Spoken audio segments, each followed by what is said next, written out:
ஆதவ் அர்ஜுனா விசிகாவிலிருந்து நீக்கப்பட்ட பிறகு தொடர்ந்து அமைதியாக இருப்பார் என எதிர்பார்த்த நிலையில் தனது ஆட்டம் தொடரும் என வெளிப்படையாகவே பேசியுள்ளது மீண்டும் அரசியலில் பரபரப்பை ஏற்படுத்தியுள்ளது.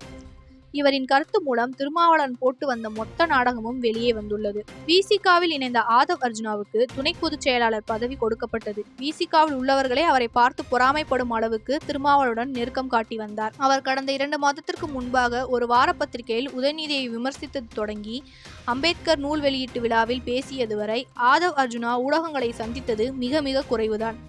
அவர் சமீபத்தில் அவரது வாய்ஸ் ஆஃப் கமெண்ட்ஸ் என்ற நிறுவனமும் விகடன் குழுவும் இணைந்து அம்பேத்கர் புத்தகத்தை வெளியிட்டனர். இதில் தாவேக தலைவர் விஜயும் பங்கேற்றார். இந்த நிகழ்ச்சியில் விசிக தலைவர் திருமாவளவன் கலந்து கொள்ளவில்லை. ஆதவ் அந்த மேடையில் பேசுகையில் மன்னர் ஆட்சியை ஒழிக்க வேண்டும், சினிமா துறையை கையில் வைத்துக்கொண்டு ஆட்டம் போடுகின்றனர் என்றெல்லாம் நேரடியாகவே திமுகவை விமர்சனம் செய்து பேசியிருந்தார்.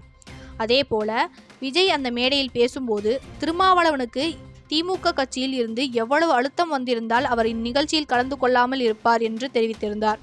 இதனை முழுமையாக மறுத்து வந்த திருமாவளவன் ஆதவ் அர்ஜுனாவை கட்சியில் இருந்து இடைக்காலமாக 6 மாதம் நீக்கினார். இதனால் அவர் துணை கட்சியை தொடங்குவார், திமுக வெற்றிக்கு பாடுபட்டு அவர் விஜயுடன் இணைவார் என்றெல்லாம் பேச்சுக்கள் எழுந்தன. இந்த பேச்சுக்களுக்கெல்லாம் செவிசாய்க்காத அவர் இப்போது பரபரப்பான கருத்து ஒன்றை தெரிவித்துள்ளார். தனியார் ஊடக நிகழ்ச்சியில் கலந்து கொண்ட ஆதவ் திருமாவளவனுக்கு திமுகவிலிருந்து அழுத்தம் கொடுத்தனர். திருமாவளவனிடம் அமைச்சர் வேலு பேசினார். புத்தக வெளியீட்டு மூலம் கூட்டணி உருவாகும் என நினைப்பது முதிர்ச்சியற்றது என்றும் விசிகாவின் விமர்சனங்களுக்கு விளக்கம் கொடுத்துள்ளார். இதன் மூலம் திருமாவளவன் திமுகவிடம் தன் கட்சியை அடகு வைத்துள்ளார் என்பது வெட்ட வெளிச்சமாக வெளியே வந்துள்ளது.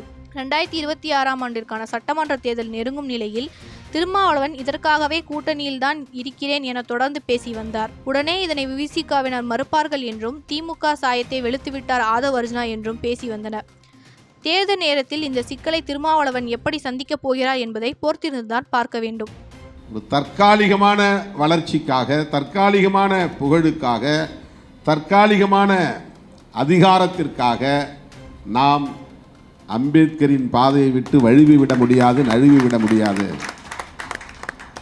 4 எம்எல்ஏ போதாது, அது 10ஆ மாறணும் அப்படின்னு சொல்கிறதுல என்ன பெரிய வளர்ச்சி இருக்கிறது?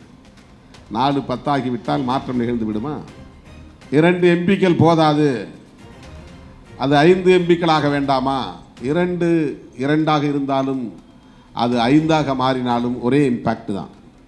ஒன்றும் பெருசாக நீங்கள் சாதிச்சிட முடியாது. எலெக்ஷன்லாம் மறந்துருக்க தேவையே இல்லை. எலெக்ஷனில் கூட்டணியில் இருக்கணும், அதை ஜெயிக்கணும், இதை ஜெயிக்கணும், அதல்ல பிரச்சனை. அது நம்முடைய முக்கியமான அஜெண்டா கிடையாது. ஆனால் அதில் ரொம்ப தெளிவாக இருக்கணும். அந்த அஜெண்டா நமக்கு வேண்டாம், அது செகண்டரி தான்னாலும் கூட நாம் எலெக்ஷனை சந்திச்சாகணும், கூட்டணியில் தொடர்ந்தாகணுங்கிற போது அதுலேயும் நம்ம தெளிவாக இருந்தாகணும்.